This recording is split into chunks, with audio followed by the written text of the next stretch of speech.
Jiang Zemin, former Chinese leader, dies aged 96. China's former leader Jiang Zemin, who came to power after the Tiananmen Square protests, has died at 96. State media said he had died just after 12 o'clock local time, 4 o'clock Greenwich Mean Time, in Shanghai, on Wednesday. Jiang presided over a time when China opened up on a vast scale and saw high-speed growth. His death comes as China sees some of its most serious protests since Tiananmen, with many demonstrating against COVID restrictions. A Chinese Communist Party statement said he died of leukemia and multiple organ failure. It added that he was recognized as an outstanding leader with high prestige and a long-tested communist fighter.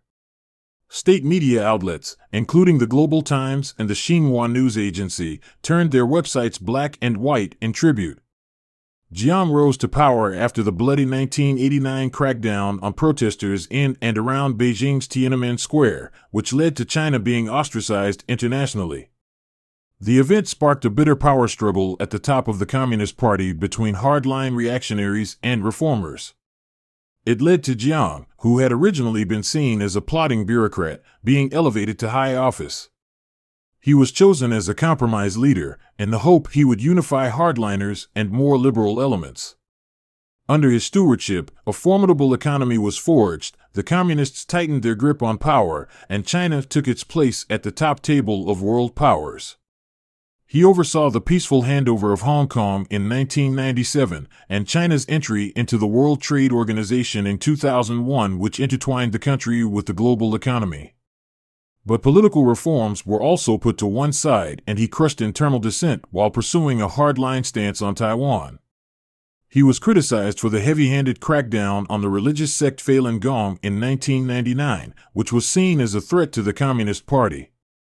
He was also keen to ensure that his position within the Communist Party was secure, and came up with his own political ideologies, the Three Represents theory, in an attempt to modernize the party.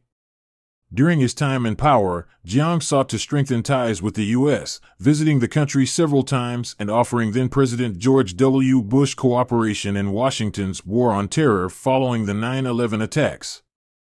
In a country not known for its flamboyant leaders, he was seen as having a more colorful personality than his successors.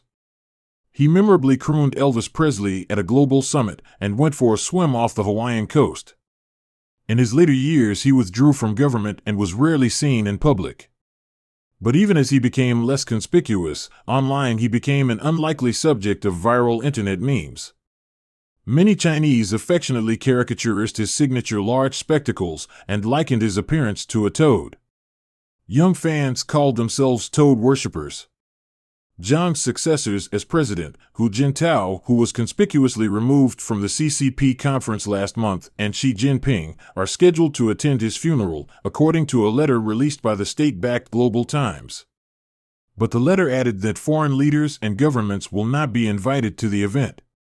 The funeral committee said the decision was in keeping with what it called China's practice.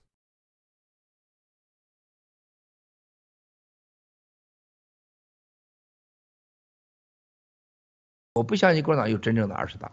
其实你看到20大召开，事实上已经不是20大了。这个是共产党最后的一场决战。去看看中国历史上历代历朝，就像今天一样，皇帝要崩塌前或者换位前，无数大臣、江湖大佬一个一个死。接下来我认为大家会看到什么？江泽民突然死了，朱镕基死了，然后王岐山死了，孟建柱突然出车祸了，心梗了，宋平了。还有活的老革命一个一个死，而且是排着排死，这不是共产党的政治，这是老天的安排啊，一定会的，你会很快看到。然后就是人民处在水深火热之中，水灾、涝灾啊，然后北方是旱灾，然后疫苗灾难，然后到处出事，然后可能三峡大坝也出事，都有可能。这时候江山尽毁，重新更换。